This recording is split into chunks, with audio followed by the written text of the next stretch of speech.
Scouring the Depths of Scour. Hello learners! Today, we're diving deep into the word scour. It's a word that might sound familiar, but do you really know all its meanings and uses? Let's find out. Scour is a verb that has a few related meanings. At its most basic level, to scour means to clean or polish by rubbing hard. Imagine scrubbing a pot that has burnt food at the bottom. You'd have to scour it to get it clean. Beyond just cleaning, scour can also mean to look for something thoroughly and quickly. If you've ever lost your keys and searched every room in your house, you've scoured your house for them. For example, the detective scoured the area for clues.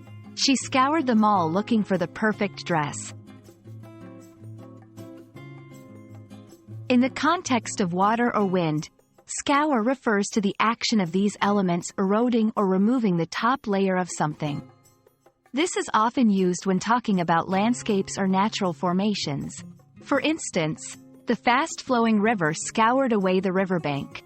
Strong winds can scour the surface of deserts, leading to sandstorms. The word scour can be changed slightly to fit different contexts.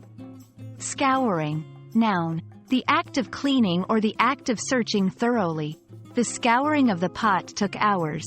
After a long scouring of the forest, they found the lost puppy. Scoured. Adjective. Describes something that has been cleaned or searched thoroughly. The scoured pot gleamed in the sunlight. The detectives left the scoured crime scene with a handful of evidence.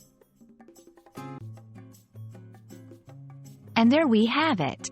Whether you're talking about cleaning, searching, or the forces of nature, the word scour has a place.